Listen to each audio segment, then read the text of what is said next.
And we made it. This should be the last example I think we need in this section. I mean, I guess you could always use another example, but this is the last one I'm gonna do a video for now. This is the integral of 1 over quantity x squared minus 49 to the 3/2.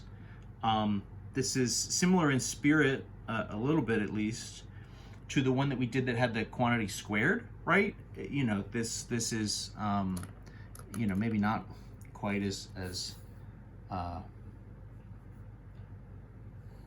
not obvious as that one is, right? So 3/2 means square root cubed, right? So the kind of one step here to rewrite this is we're going to call this, right?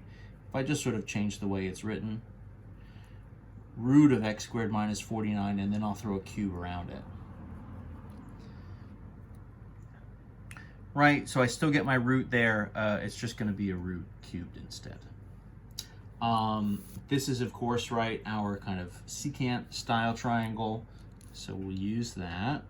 I'll draw it.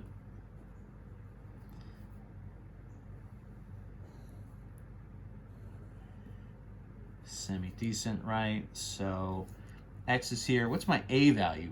This is, right, 49 would be 7 squared. So then that's 7. My value here, x squared minus 49. Of course, my angle, right, is down in the corner. My subs, right, this setup here is x is going to be 7 times the secant of theta, right, because secant would be x divided by 7. That derivative, dx, 7, right, secant theta, tan theta, d theta, no problem. And then my root, x squared minus 49, is going to be 7 times tangent of theta, right? So good to go. That's sort of our usual setup. If I take that and I sub it in, so then our integral, I'll tell you what, I'll rewrite it here. So 1 over root x squared minus 49 cubed dx. So rewritten here with these subs, what am I going to get? So 1 over, the root is 7 times tangent. 7 times tangent cubed. Girl Sophie the dog wandering through, helping out, breathing hard. It's toasty. Cats and dogs in this place never want to leave the math unoccupied. So 1 over, right, root is 7 times tangent, so then that's root cubed. My dx, right, was 7 times that secant derivative, so secant tangent d theta. Couple things, right, that'll cancel. So now we're kind of in the form. So now it's just a matter of cleaning this up and getting it turned into something we can actually do an integral of. One of these tangents, right, we'll cancel the tangent here. I've got 3 7s on the bottom, so one of those 7s is going to go. That would leave me with, what, 49 on the bottom. So I'll pull that just out front. That's not really going to have a big impact. And so this will be 1 over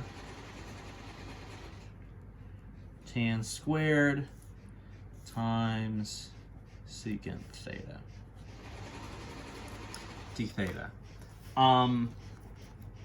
So it's an interesting question. Is that anything? The question we're sort of always asking. Is this an integral, what I have? And the answer here is not quite, right? Not really in this form.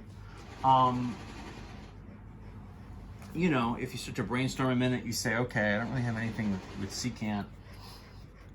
Tangent would be like secant squared minus 1, but then that's on the bottom. So, like, I don't know, that's not really super helpful, right?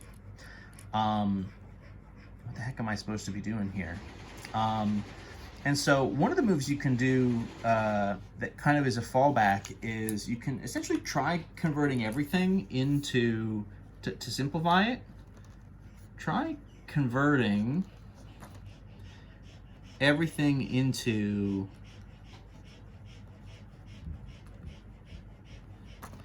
sine and cosine. That can help to sort of see where all the different pieces are coming from and sort of how they stack up. You know, in this stage, you know, 1 over tangent squared times secant, it doesn't really seem like it's anything. So let's try just converting to sines and cosines, and, you know, maybe kind of reflip this, and let's just sort of try some rewriting. We're a little bit kind of throwing stuff at the wall. 1 over tangent squared, right? That would be like cotangent squared. Secant would be 1 over cosine d theta. And then what I would say from here, right? Tangent is sine over cosine, so cotangent would be cosine over sine. So maybe this becomes 1 over 49.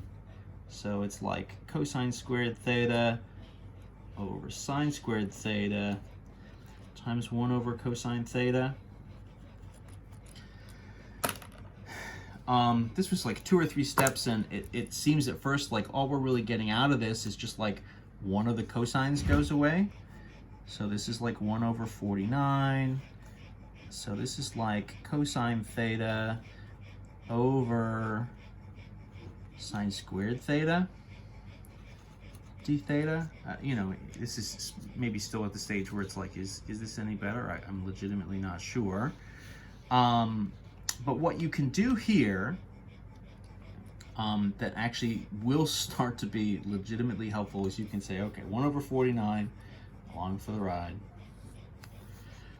This one you can break apart in terms of having it written as, so cosine over sine, you can essentially split it, resplit it into 2 fractions and try to avoid these squares. So every trig function, right, sine, cosine, obviously, but then tangent, cotangent, cosecant, and secant, they're all just versions of sine and cosine. So if what you start to do eventually is rewrite everything in terms of sine and cosine and then kind of reorganize them and sort of split them apart, try to cancel out as much as you can and then sort of reorganize it so that you don't really have any like squares or cubes, eventually you end up with something like this. And this, again, probably at this point doesn't seem super helpful. So if you're still with me, what is cosine over sine? Cosine over sine, we had a second ago, right, was cotangent. Now it's just cotangent to the 1 rather than cotangent squared, so I guess that's better. 1 over sine, what's 1 over sine? Is cosecant d theta. And right when we're about to sort of give up and have lost all hope, hopefully we recognize cotangent times cosecant. This has an antiderivative, right? That is the derivative, you know, missing a negative sign of the cosecant function. So this is an antiderivative. So this is going to be 1 over 49 times negative cosecant of theta plus c. It actually has maybe the nicest antiderivative that we've had in like this whole section. It just takes us, you know, 5-6 steps to actually get there. So this is one where a lot of the work is really in just trying to clean up the integral before you can solve it. And that's what makes these problems probably more frustrating than anything, is that it's tough to really know if what you're doing is just sort of going in circles or just not going anywhere, or if you're actually just like 1 step away from a real breakthrough and something that's useful. In this case, right, once we got here, we were 1 step away from something useful. Even though maybe when we were here, it felt like nothing was really happening. In any event, the only sub we need to do then to sort of get this back in terms of x is a sub for cosecant. Cosecant is the reciprocal for sine, so what the heck does that mean? Sine would have been the root over x, so cosecant is going to be x over this root. And then the other piece I have, of course, is this negative and the 1 over 49. So negative 1 over 49, what did I just say? It was x divided by the root. x squared minus 49. Plus big C. You could call this, you know, negative x over, right, 49 times. I'm just going to kind of call it there. I feel like that's written. Whoops. Sorry. Let me show you, right? Negative 49, and the cosecant was x over the root, right? Cosecant is going to be x divided by the root.